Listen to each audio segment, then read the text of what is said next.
한화 하면 뭐가 떠오르세요? 요즘은 뭐다?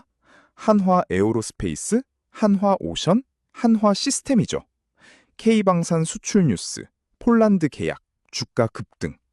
그래서 많은 분들이 이렇게 생각하시잖아요. 한화는 방산회사. 근데 오늘 이 생각을 살짝 바꿔드리려고 해요. 맞아요. 방산 맞습니다. 근데 거기서 끝이 아니에요.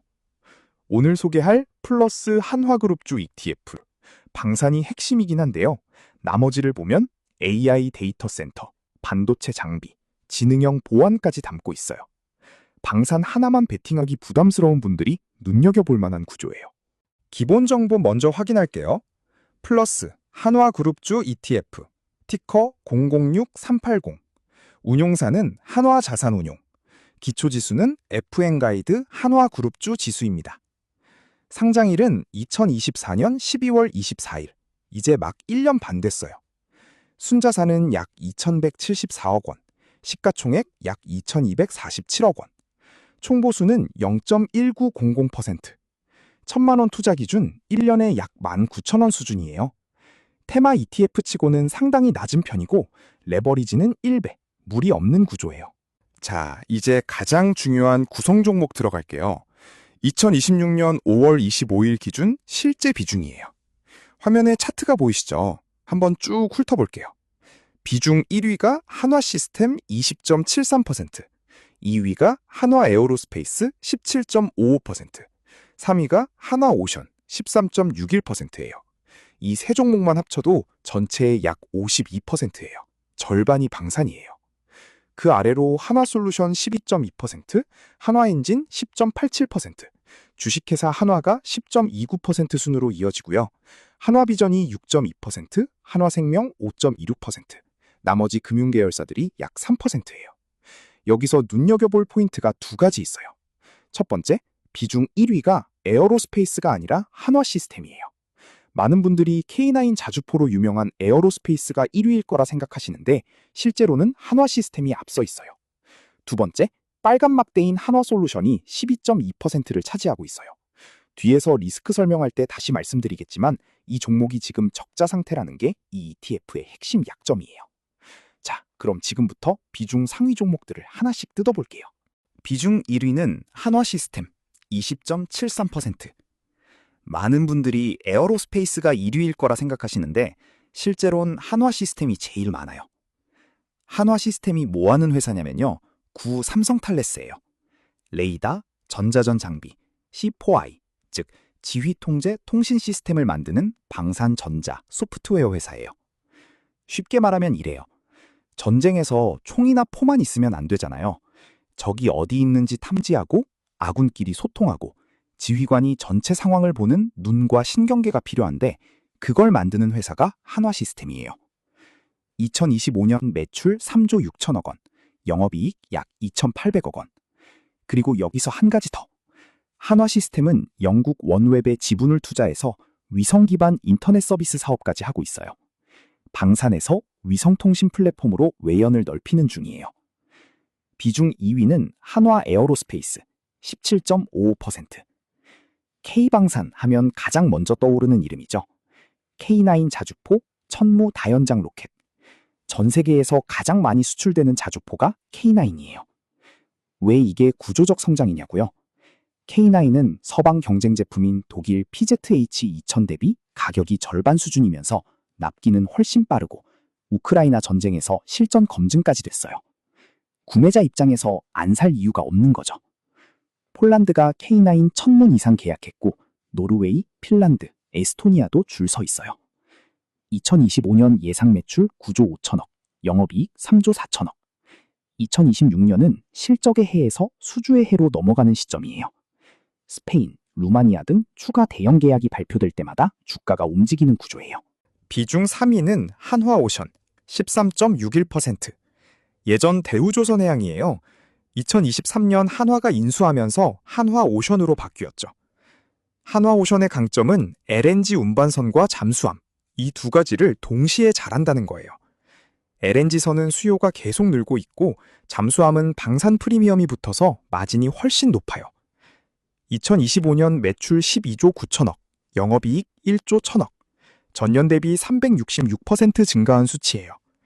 조선과 방산을 동시에 먹는 구조는 국내에서 한화오션이 사실상 유일해요. 비중 5위, 한화엔진 10.87%. 여기가 숨겨진 카드예요. 한화엔진, 선박엔진 회사예요. 이행정 저속엔진을 주로 만들어요. 그런데 이게 왜 요즘 주목받냐면 선박엔진 기술이 AI 데이터 센터 전력 공급에 그대로 쓰이기 시작했거든요. 배 안에서 전기를 만들던 엔진을 땅 위 데이터 센터 옆에 설치해서 전력을 직접 공급하는 방식인데요. 이걸 BTM 방식 발전이라고 해요. 왜 이게 뜨냐면요. AI 데이터 센터는 전력을 엄청나게 먹어요. 근데 미국 전력망이 이미 포화 상태라 신규 데이터 센터를 지어도 전기를 끌어올 수가 없는 상황이에요. 그래서 데이터 센터 옆에 직접 발전소를 붙이는 수요가 폭발하고 있고 한화에너지가 마이크로소프트, 메타, 구글 같은 하이퍼스케일러와 장기 전력 계약을 체결하면서 한화엔진이 그 발전 설비를 공급하는 구조가 만들어지고 있어요. 선박 엔진 사업도 견조해요. 2026년 이행정 저속 엔진 120대 인도 예정이고 엔진 한 대 평균 가격은 91억 원으로 전년 대비 크게 올랐어요. 조선 슈퍼사이클과 친환경 이중연료 엔진 전원 수요가 맞물려서 가격 상승세가 2028년까지 이어질 것이라는 전망도 나와요. 한국투자증권은 한화엔진이 미국 데이터 센터 발전 사업 진출에 성공할 경우 매출 3조 원 달성이 가능하다고 전망했어요. 비중 7위, 한화비전 6.29%. 이건 그냥 CCTV 회사가 아니에요. 비중은 6%대지만 성장 스토리가 가장 다층적인 종목이에요. 두 가지로 나눠서 설명할게요. 첫 번째는 시큐리티 사업, 지능형 영상 보안이에요. 예전 한화비전 카메라는 그냥 찍는 카메라였어요. 지금은 달라요. AI 기반 실시간 객체 인식, 이상행동 감지, 데이터 분석까지 하는 지능형 영상 보안 플랫폼으로 진화했어요. 브랜드는 YG넷, 미주, 유럽 B2B 시장에서 빠르게 영역을 넓히고 있어요.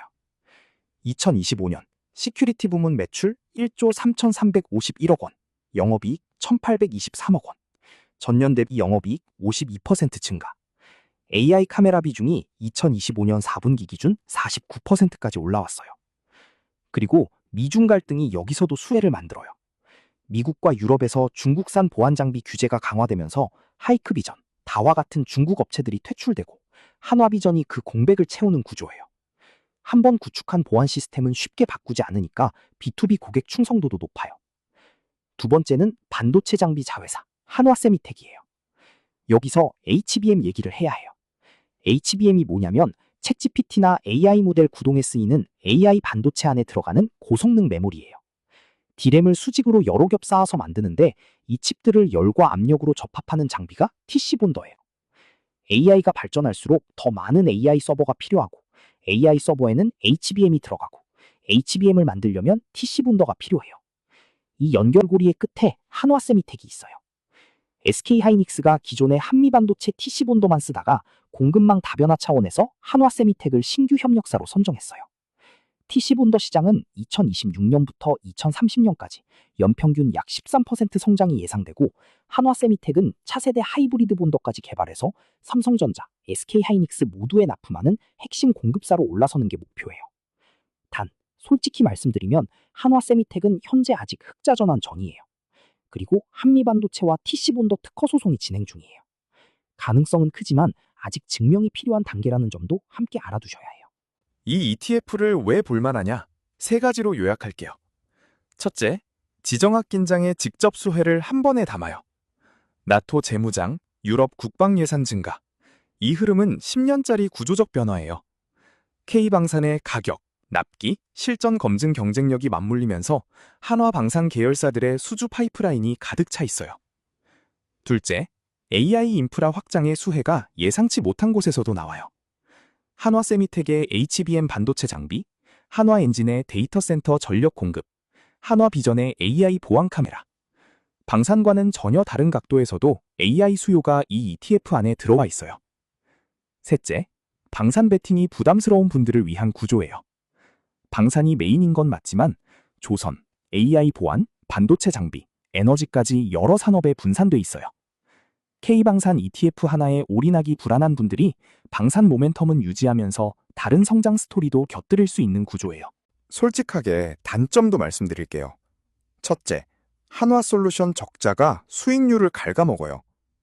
비중 12.2%인 한화솔루션이 2025년 영업손실 3,533억 원을 냈어요.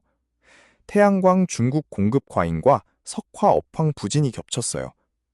방산 계열사들이 아무리 잘 벌어도 솔루션 적자가 계속되면 ETF 전체 수익률이 희석돼요. 둘째, 한화세미텍은 아직 성장 중인 사업이에요. 기대는 크지만 현재 적자 상태고 한미반도체와의 특허 소송이 진행 중이에요. 좋은 방향으로 흘러가면 한화비전의 큰 성장 동력이 되겠지만 소송 결과에 따라 리스크도 있어요.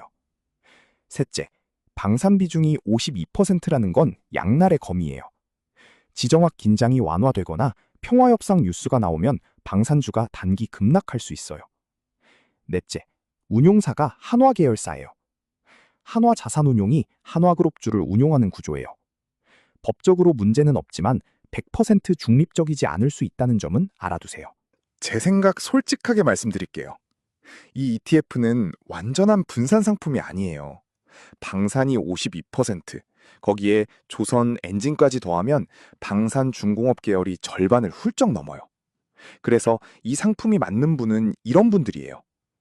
K방산 ETF에 투자하고 싶은데 방산 하나에만 몰빵하는 게 좀 불안해. 방산 모멘텀은 챙기면서 AI 보안이나 반도체 장비 같은 다른 성장 스토리도 조금씩 담고 싶어. 이런 니즈를 가진 분들에게 딱 맞는 구조예요. 반면 방산 순도 100%로 가고 싶다면 플러스 K방산 ETF가 더 맞고요. 방산, 조선, 중공업 합산 비중이 70%에 가까운 만큼 변동성 자체를 피하고 싶은 분들에게는 이 ETF도 맞지 않아요. 한화솔루션이 흑자 전환하고 한화세미텍 특허 소송이 마무리되는 시점이 이 ETF에도 중요한 변곡점이 될 것 같아요. 오늘 플러스 한화그룹주 ETF 세 줄로 정리할게요. 하나, 방산이 메인이지만 조선, AI 보안, 반도체, 데이터 센터 전력까지 다층 모멘텀을 담고 있다.